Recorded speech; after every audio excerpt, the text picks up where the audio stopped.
It's a celebration of America's freedom. Welcome to the Marc Scaringi Show. The Marc Scaringi Show is your place for a weekly discussion on making America great again. The important political and legal issues of the day, a celebration of the Constitution, and traditional American values. Marc is a practicing attorney, a former senatorial candidate, a Donald J. Trump-endorsed delegate, and a defender of the Constitution. His goal? To put America first. And now, celebrating America's freedoms, here's attorney Marc Scaringi. Well, good afternoon and welcome to the Marc Scaringi Show. This is your place on the dial for our weekly discussion of the important legal and political issues of the day.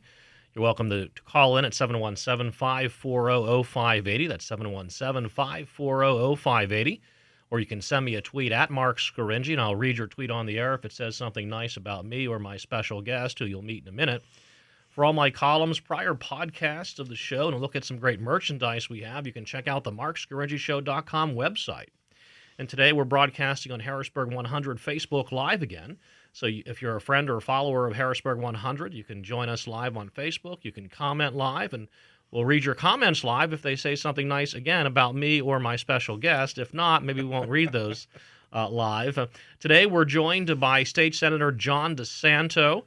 He represents Central Pennsylvania in the State Senate in Harrisburg, Pennsylvania, and we're very pleased to have Mr. DiSanto here with us. So, John, welcome to the Marc Scaringi Show. Thanks.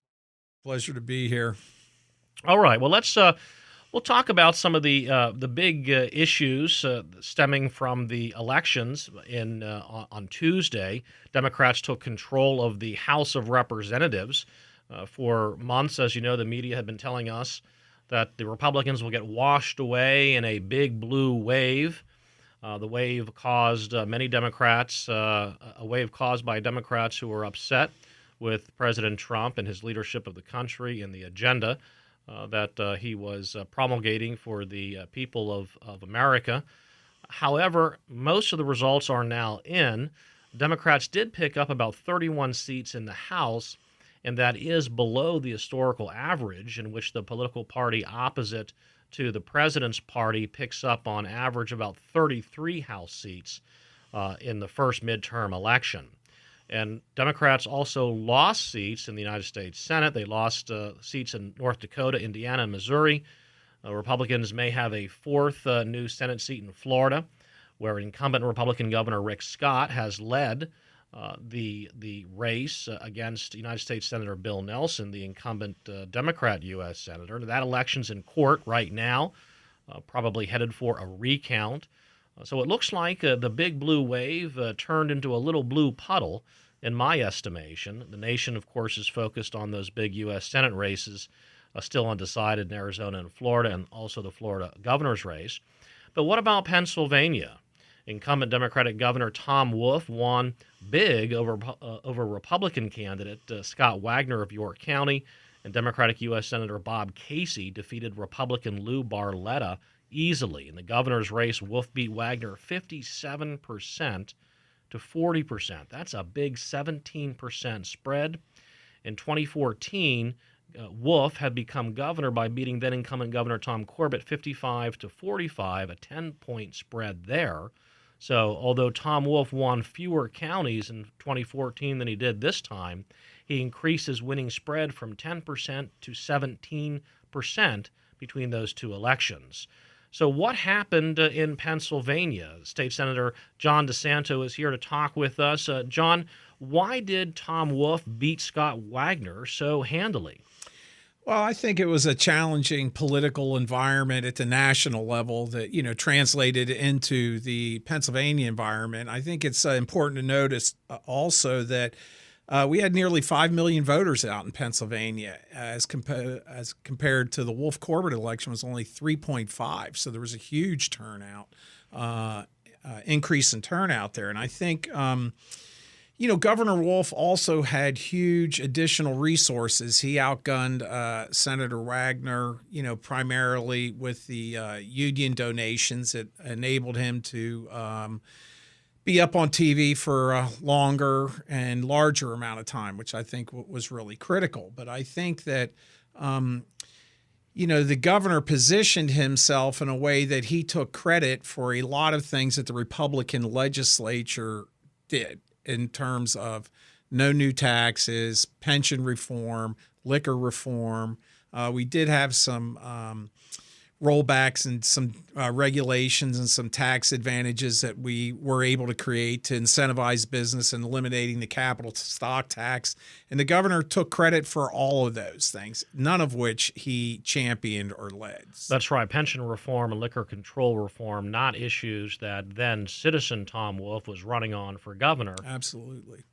But Republicans pushed those proposals, and we got enactment. We have some reforms enacted in pensions and liquor control, and Governor Tom Wolf is now taking credit for that on the campaign trail. Yeah, and a majority of those he actively worked against, and a lot of the other great initiatives that we put forward, he vetoed. So, and you also have to keep in mind, positioning himself from the campaign mode as a businessman and a leader. So he didn't sign 3 of the budgets into law. They lapsed into law, and only signed the last budget, which was a campaign budget. I've been saying to many of the people who have been addressing this with me, they think Wolf is doing a good job because we're all doing a good job. Our economy is running. People are employed. People are generally happy, and they just tend to attribute that to Tom Wolf. And I don't think that is very accurate of the voting base. And I've been trying to demonstrate that. And I just tell people to remember when May and June roll around and he comes back with, it's probably going to be a $2 billion tax increase. We fought back, the legislature, over $3 billion in tax increases the governor has proposed over his first term. Wow, that's remarkable. You make a lot of very interesting points. The one point is we had a much higher voter turnout on Tuesday than we did back in 2014. Yep. By the tune of about 2 million. 1.5. 1.5 million. Yeah. And so that perhaps that's why Governor Wolf won fewer counties this time around, but had a much larger winning spread. Yeah, Wagner won 50 of 57 counties, right. But obviously the more populous counties in the Southwest and Southeast went Wolf's way, which is not surprising, heavily urbanized, heavily unionized, and they were able to get their voters out. I want to talk more with you about southeastern Pennsylvania and the kind of the turn of the tide, so to speak, from a Republican to a Democrat in those collar counties. But you mentioned Governor Wolf significantly outspent Scott Wagner in this election campaign. Wolf apparently crushed Wagner on the airwaves, outspending Wagner by about a 4-to-1 ratio between June and October, late October. Wolf raised about $30 million for his reelection bid, nearly double Wagner's $16 million. Wagner apparently lent his campaign millions of dollars, but spent a lot of that during the primary. That's a big point. Yeah, unfortunately, when you don't have an opponent on your side of the ticket, it makes it much easier. But unfortunately for Republicans, we tend to fight amongst ourselves in the primaries. And, it was unfortunate that Wagner ended up spending close to $6 million against Mr. Mango. And Mr. Mango did very poorly against Scott, as we all know, in the primary. But that money had already been spent. And I doubt that Mr. Mango would have fared as well as Scott did against Wolf. I think that the wins politically made it very hard to beat Tom Wolf in his reelection campaign. But undoubtedly, that huge amount of money was spent during the primary could have been much better used. We're talking with State Senator John DiSanto here on the Marc Scaringi Show. We're going to take a brief commercial break. Stay tuned. We'll be back right after this. The news you want to know. What's going on in Florida? More ballots out of nowhere. They're trying to steal this election. The news. The Mueller investigation. You need to know. I could end it right now. Asylum seekers. Stay in the know. They have to come in through the ports of entry. News Radio WHP 580. Now back to the Marc Scaringi Show on News Radio WHP 580. And welcome back to the Marc Scaringi Show. This is your place on the dial for constitutional conservatism, where we put America first. We're talking with State Senator John DiSanto. He represents the 15th State Senate District in Harrisburg. That's most of Dauphin County, all of God's country over there in Perry County, Yep. including in Dauphin County, of course, the city of Harrisburg. And we're getting the senators' thoughts and input on the recent gubernatorial election here in Pennsylvania. And then we'll also talk with the senator about what are the important legislative policies, proposals moving Pennsylvania forward. But just to take Pennsylvania back to earlier this week, talking about the Wolf and Wagner race, and the senator was pointing out that Wagner had a tough primary challenge, which cost millions of dollars that perhaps would have been better spent in the general election, and Governor Wolf significantly outraised the Republican challenger. The Wolf campaign, in my view, well, actually, I wanted to quote Michael Manzo, a former state House Democratic strategist. He compared Wolf's campaign to a basketball strategy designed to limit risk. Wolf is running a ball control campaign, or was running a ball control campaign. Make no mistakes, a bunch of short passes. And that seems to be the tactics and the strategy employed by Governor Wolf.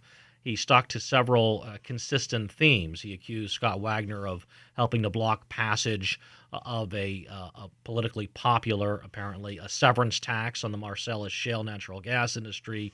He repeatedly brought up Wagner's Trump-like refusal to release his tax returns, and he juxtaposed that with the fact that the governor released his returns. He repeatedly brought up how he donates his official salary to charity, and that he banned gifts to executive branch employees. Governor Wolf touted giving another $1 billion in education aid, and Mike Manzo pointing out this is basically a ball control campaign. And Scott Wagner, on the other hand, didn't seem to be able to develop a consistent message for why Wolf should not serve a second term, and what Scott Wagner was going to do to move Pennsylvania forward. State Senator John DiSanto, your thoughts? Well, I agree with you. I think Scott worked very hard. I agree with you that Wolf did a ball control game plan there. You know, Wagner and Jeff Bartos did over 700 events in 2 years, getting out and talking to people and so on, trying to get their message, where Wolf was very absentee. He stayed out of the limelight. The only thing he was very active in doing was handing out RCAP grants just before the election, and DCNR grants for parks and things like that.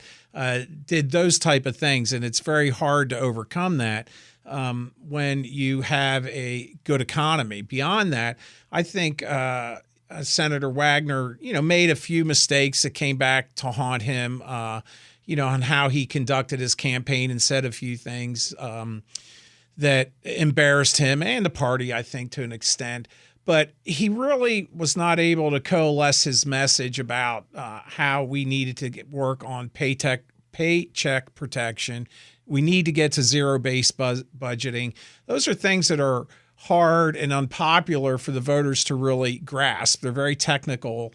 And the only way we're going to stop tax increases in Pennsylvania is to control government spending and to incentivize business to locate in Pennsylvania. And that's what Scott was focusing on. Unfortunately, that's not sexy topics for the voters. Well, that's a good point. And, of course, Governor Wolf benefiting from the Trump economy, Pennsylvania doing better because of federal policies coming out of Washington, D.C., the significant tax cut, rollback on regulations.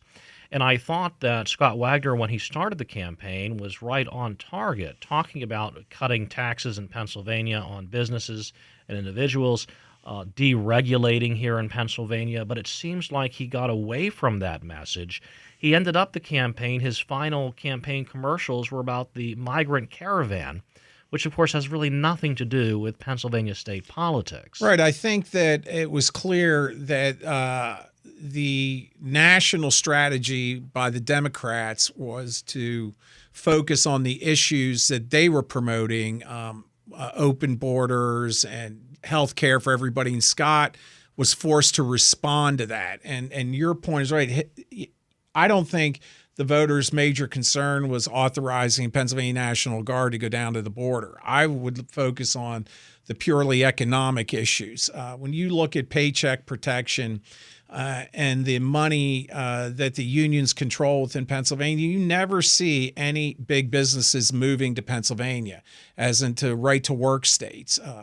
With all of our heavy regulation, there's no new businesses moving to Pennsylvania. There was another gas plant that was going to go into Philadelphia and couldn't get the permits from DEP and went to Texas. That was a couple $2 billion project with hundreds and hundreds of jobs that, Governor Wolf had no interest in trying to obtain for Pennsylvania. Yeah, and it would have been much to Scott Wagner's benefit had he focused on those critical issues confronting Pennsylvania business owners, taxpayers, workers. And instead, we hear about stomping on the governor's face with Right. one's golf spikes and the migrant caravan, kind of getting us off topic as to what Pennsylvania needs to make Right. Pennsylvania a better state, a better place in which to live, work, and retire. We have some good comments coming in from Harrisburg 100, and one commenter, a Facebook friend, is wondering if there's any conflict of interest between the big unions, organized labor, and the Democratic Party here in Pennsylvania and Governor Wolf. And unions spent about at least $5 million since last count in October alone, pushing about total union political action committee spending here in Pennsylvania to about $14 million in this election cycle. This Governor Tom Wolf received over $10 million in direct contributions from union political action committees, liberal also.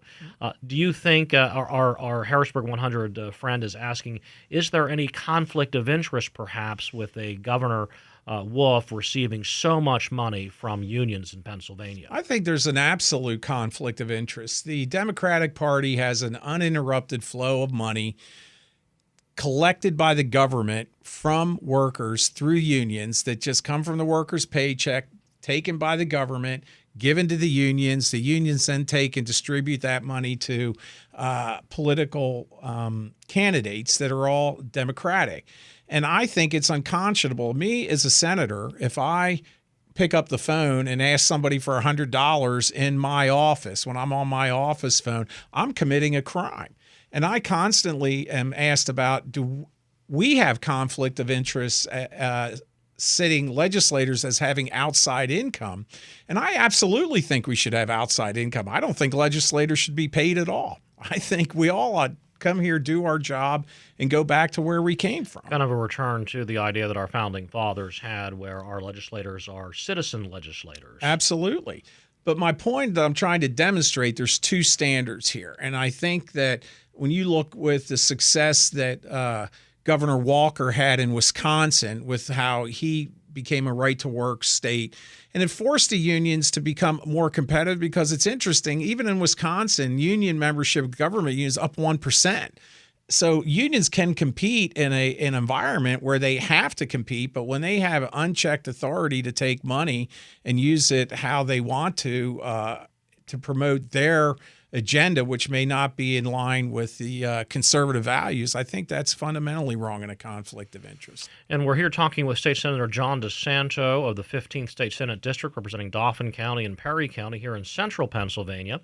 And we've been taking some comments on Harrisburg 100, but my listeners on WHP 580, iHeartRadio, call in 717-540-0580, and you can talk to State Senator John DiSanto. You can ask him any question, and I'm sure he'll give you an insightful, thoughtful answer. We're talking about the gubernatorial campaign here in Pennsylvania, where incumbent Governor Tom Wolf handily defeated Republican challenger Scott Wagner. And we're talking about maybe some of the things that the Wagner campaign could have done a little better, or Republicans could have done better. And then we're talking about issues moving forward, where Pennsylvanians can get behind to get our Commonwealth in a better position. We're talking about whether there's a conflict with an incumbent governor taking so much money from unions. Since 2007, top unions have spent about $70 million of members' dues on political activities and lobbying here in Pennsylvania. And that's not including 2018, because those reports haven't come in yet. That is I think that issue is going to be handled at the United States Supreme Court sooner or later as well, because there's much of that money is being taken from people that may not be aligned with those views, and don't believe that their rights are being protected either by being forced to contribute to issues that they don't care for politically. Choice issues, environmental issues, business issues, all those things. And we want to take some calls. Call in 717-540-0580. We're talking with State Senator John DiSanto. We have Tina from York. You're on the Marc Scaringi Show. Hi. Hello. Can you hear me? Hi, Tina. Yes, you're on the Marc Scaringi Show. We're here with State Senator John DiSanto. And what's your question or comment? No, I have a comment. Okay, and first of all, I used to be from Perry County. A lot of people forgot what Wolf wanted to do when he first came in office. He was going to lift sales tax exemptions on 40 items: grocery store food, clothing, prescription drugs, gasoline, physician, dental services, hospital services, tuition, et cetera, et cetera, et cetera. Everybody forgot about that. Also, home health care services. So at the time, I was upset because my husband was bedridden. And my husband had been bedridden. I was paying $21 an hour for 8 hours a day to have someone come in 7 days a week to take care of him. So I had written a letter that appeared in a York paper. It also, some other people wrote letters. I sent a letter to the state senators and also to Wolf. I got a reply from Scott Wagner at the time. And from Governor Wolf, all I got back was a letter from the governor's office telling me what great things he was going to do, including education. It did not even mention what I was talking about, sales tax at all. So then I got angry, so I called Mount Wolf and asked about his address. So then I sent him a letter to his Mount Wolf box number, and I explained everything to him and told him how it was going to cost me $70-some a week more if his tax went through to take care of my husband with home health care services. And he never responded. I'm waiting for a letter for 3 years. Well, we'll get you a response from State Senator John DiSanto. Tina from York County, formerly of Perry County. Thanks for calling. We're going to talk about that state sales tax issue and some other issues. We're here with State Senator John DiSanto. When we return from this brief commercial break, you're listening to the Marc Scaringi Show. Breaking news at the touch of a button. WHP 580.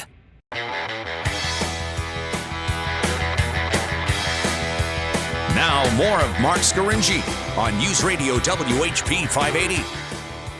And welcome back to the Marc Scaringi Show, your place on the dial for constitutional conservatism. This is where we put America first. We're talking with State Senator John DiSanto, and we're pleased to have him in studio today. And you're welcome to call in 717-540-0580. That's 717-540-0580, or you can comment live on Harrisburg 100. And we had a caller, Tina from York, formerly of Perry County, and expressing her frustration with the early part of Governor Wolf's first term and his attempt to pass a significant sales tax increase by limiting the number of existing exemptions to the sales tax. And it kind of, brings us back to the point, Senator, you made earlier, and that is Republicans in Congress very early on in the Wolf first term did an excellent job of defeating Governor Wolf's massive new tax increases. So the people of Pennsylvania benefited from Senator John DiSanto and other Republicans' good work. Absolutely. But it looks like Governor Wolf has benefited electorally. Yeah, I think absolutely right. And I remember the healthcare, home health works, that generated a huge amount of comments. And it was very close to me personally. My mother has Parkinson's. She's had it over 30 years. She's going to be 86 this year. And we recently moved her to Homeland in Harrisburg because she's at the stage where she needs skilled care. But for 5 years prior to that, we had 24-hour care. My father's still alive. He's 86. He just couldn't physically meet her needs and moving around and showering and so on. So it's extremely expensive to have that private caregivers. And I have to say, the caregivers are special people. It takes a special type of person to do that, to help families out. But to absorb that expense and then have to pay sales tax on it, that's just unconscionable in my mind, especially when I think you work all your life or you're taxed all your life, and now the governor wants to tax you while you're dying. Well, and right, the sales tax is essentially a flat tax. It's not a progressive tax. Right. And it's paid by all Pennsylvanians, regardless of income. So it has a disproportionate negative effect on poorer Pennsylvanians Right. who don't have as much disposable income as perhaps Governor Wolf does. Absolutely. And it's remarkable to me that he doesn't see that or understand Yeah, that. and I think that also ties into Senate Bill 76, which was property tax relief, because that was going to widen the sales tax on a number of items, not home health care, but it would relieve everybody their school property taxes. And in order, the average school property tax in Pennsylvania average is $3,500. And you would have to buy $150,000 worth more goods, paying additional sales tax to equal that $3,500 you're paying on your average school property tax. I'm not sure I can come up with an extra $150,000. Well, that's my whole point. So everybody really would have gotten a tax break, and it would have stopped forcing seniors out of their home, and people, in Tina's example, I'm sure are struggling to make her ends meet. When you're paying home health care and school property taxes, and they're trying to, increase your tax burden in specific areas, it's not fair. Well, Senator, let me get some other callers here on the line. We're here talking with State Senator John DiSanto about the important issues confronting the Commonwealth of Pennsylvania and the people of Pennsylvania, talking about tax reform, sales tax, and Act 76. And we have Steve from York. You're on the Marc Scaringi Show. Hi, Mark. Got a question for the senator. Over the last year or so, Pennsylvania's expanded gambling. They've expanded liquor sales. We now have marijuana sales, and they've expanded with game betting. So my question is, over the course of a year, how much extra money is that going to bring in to the state, and where is it going to go? Thanks. Well, I think that's, a great question, and that's something I've personally struggled with. If you would have said 20 years ago we were going to be balancing the budget on gambling, liquor, and marijuana, everybody would have laughed you out of the state. But now it's a fact of life, and unfortunately, all those taxes are going into the general fund and just go up in smoke. And I think that the state legislature, and I think it's important to note that I've voted against all these budgets, even though they have become law, because I don't support these increasing taxes. And I think what we need to focus on is going back to zero-based budgeting. And that's what everybody does at their kitchen table personally, and it's what every business does that's successful and stays in business. You have to match your dollars that you have available to spend with what your expenditures are. And there is, in my opinion, so much waste in state government. And along with waste, there's not getting a good bang for your buck on what we buy things for. And I look at the pension system, the numbers are staggering what the advisors and the pension system make every year in fees, and we get a 1.5% return on our billions of dollars in there. And those are the issues that we need to address to lower our tax burden and try to incentivize business coming into Pennsylvania.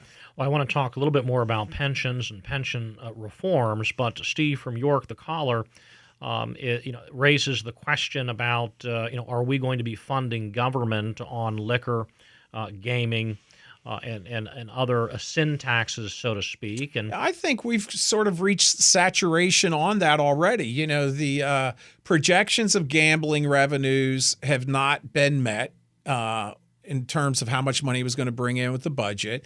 So this past year, we did satellite casinos to try to, generate more gambling revenue. And those licenses were going to sell for millions and millions of dollars in the projections, and they have not. And I believe only 3 have been issued so far. I think there's only 3 takers on that.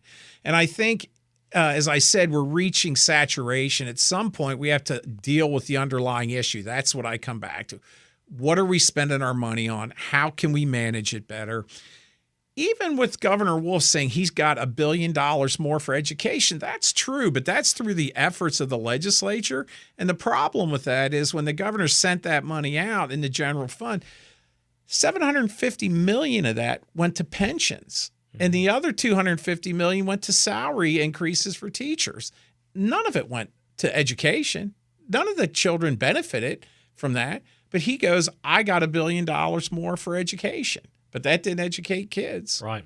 You're talking about pensions. Pennsylvania's total unfunded liability stands at nearly $70 billion and growing. Now, the public school employees' retirement system's liability totaled $49.4 billion in December of 2017. The state employees' retirement system liability totaled $19.7 billion in June of 2017.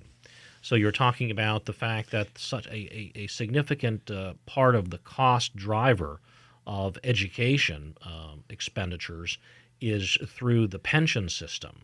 Right. And I mean, a lot of people don't understand what an unfunded liability means. That means we owe $70 billion to retirees, and we don't have that money. That's right. That's exactly what that means. And just to kind of talk about on the national level, and I was at a Penn Live reader panel a Wednesday evening, and it's a great effort that Penn Live and the Harrisburg Patriot News they do to bring readers together and have a discussion about the important political issues of the day. This was a post-election post-mortem, so to speak, and there was a talk about Medicare for all that was a big part of the campaigns of some of the Democratic candidates who were successful in this congressional election, and some of the comments were about why can't we have Medicare for all? And I'm scratching my head thinking, well, between Social Security and Medicare, we have anywhere from 120 to 150 or 60 trillion dollars in unfunded liabilities, over $100 trillion in unfunded liabilities for Social Security and Medicare alone. Right. And you're exactly right. The money's not there. I mean, there's not a dime. Yeah, and the only way to get more money for those issues that we are on the hook for are to manage our government spending more or raise taxes. And the other thing, when everybody talks about, let's do a government-mandated healthcare program, and they talk about frequently in Europe and Canada how successful it is and everybody has healthcare. But I have family in Italy. I have direct knowledge, both my family and my wife's family. Anybody that can afford private healthcare still pays for it out of pocket because the state-run healthcare is so horrible. Canada has great health care, but if you want to wait 2 years for your knee replacement, you'll get it for free. Wait 2 years and not use the doctor you want to. And that's why so many Canadians come to America to pay for their needs. That's right. We're talking with State Senator John DiSanto here on the Marc Scaringi Show. I'm going to take one quick call before we have a commercial break. Joe from Lancaster, you're on the Marc Scaringi Show. Hi, gentlemen. I've lived here all my life. That's why I'm leaving Pennsylvania. The educational system and the farmers get the subsidies, and the rest of us pay for it. I've seen so many schools that were in perfectly good shape torn down that it makes me sick. I think it's a crime. Education system, the government education system, has way too much money. I have a property in another state where I get an itemized tax bill. There are every elementary education, so much money to the penny. Secondary, so much money to the penny. Police, so much money to the penny. It's all itemized. Fire company, same thing. It's all itemized. Hey, Joe, quickly before I take this commercial break, what state or municipality is that where they itemize your tax bill? You look it up. I don't want anybody else moving there. Joe and there's no sales tax. Nice. Joe from Lancaster County, thanks for calling. I've got to take a quick commercial break. You're listening to the Marc Scaringi Show. Stay tuned. We'll be back right after this.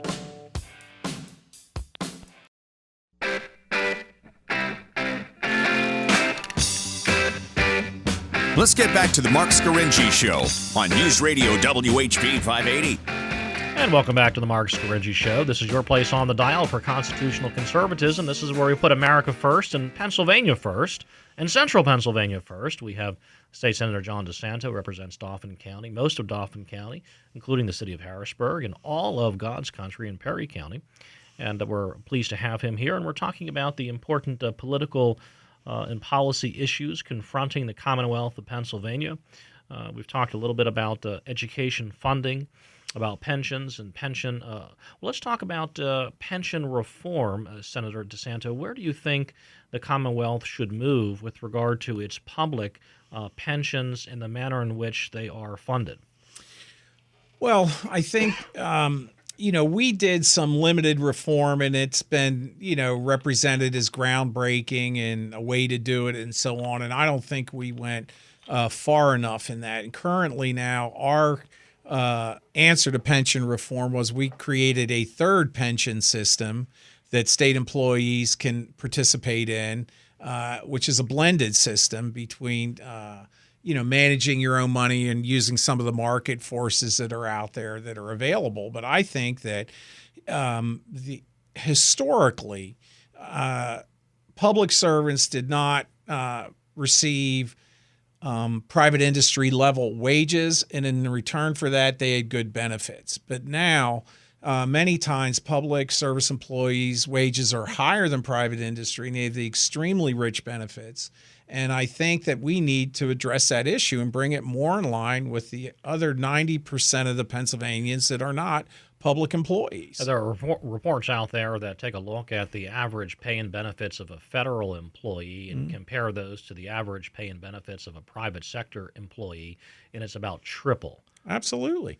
I mean, nobody leaves state government to go into private industry until they vested in their pension and health care, and then they immediately leave and go get another job. And you never see people you see people leaving private industry to go into state employment for those reasons, because it's very rich benefits. And I wanted to ask you, you mentioned Act 5 of 2017, the pension reform bill that you were mentioning, where we created a hybrid, like a third pension plan and fund, and it's a hybrid where there are some components of a defined benefit, the traditional pension, and some components of a defined contribution, which is those of us in the private sector are more familiar with, something akin to a 401k. Yes. Why is it that it ended up being a hybrid? I mean, why was it not just a straightforward 401k plan for all new state employees?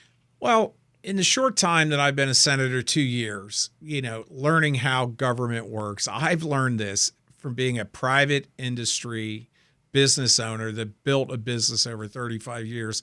Government never deals with the problem. They always are trimming around the edges and trying to make everybody happy in order to retain seats, get votes, things like that are politically palatable. And there are special interests that lobby, and everybody's a special interest. Everybody says special interests are always bad, but anytime somebody comes up to the Capitol, there are special interests. Everybody's own interest is special to them. All the others are bad. But my point is, the legislature did not have the backbone to do what needed to be done.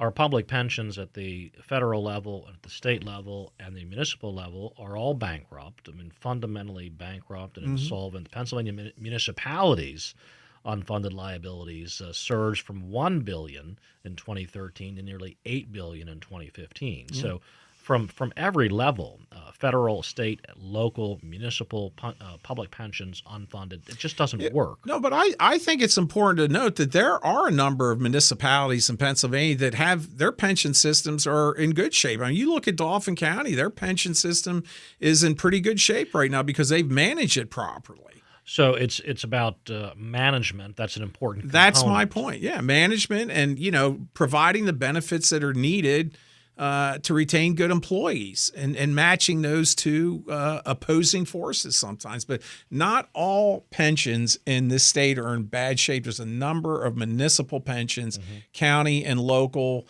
A number of police pensions are in good shape, and some of them aren't if they haven't been managed properly. But what can we do moving forward on the two big state public sector pensions? Well, I think the reality of the political situation is that nothing's going to get done on that in the next 4 years. I think we need some leadership in the governor's office to align the money that we have available to spend and how we're spending it. And Governor Wolf's track record is his formula is to raise taxes and spend more money. What are Governor Wolf's priorities in his second term? I'm thinking about. I don't know that that's clear yet, but typically, he's not going to run again, so he doesn't have to worry about it. I'm sure he'll be back for severance tax again. And, we'll beat that to death that Pennsylvania doesn't have a severance tax. And in fact, it does. It's called an extraction tax, and everybody pays that. I think we're going to come back again with additional tax increases, as I said, because he wants. Well, the governor's going to come back with additional tax increases. We're not. Republicans are going to. No, I would hope that the Republican caucuses in both chambers stand strong. But I have to give the House credit because the House is the one that stood strong, and the Senate did not.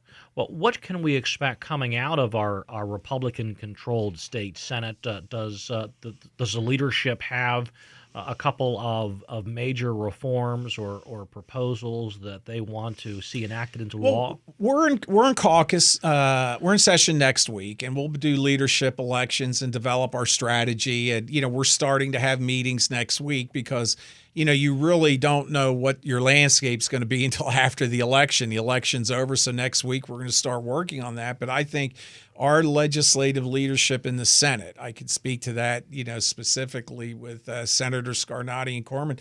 They've done a great job in trying to, bring forward legislation that promotes Pennsylvania as a place to do business and limit regulation. And we've passed a number. I've gotten 2 bills myself out of the Senate over to the House that have not gotten through the House. That the governor said he would sign the one on pension reform that would control spending. But at the end of the day, we have to have the governor signing those bills. Yeah. And you had mentioned House Republicans did a little bit of a better job opposing some of Governor Wolf's more liberal policy proposals. On the budget, yes. On the budget. On the budget, yes. On the budget, then did the Republican-controlled state House. How is your leadership chosen, your committee chairmanship chosen in the state Senate?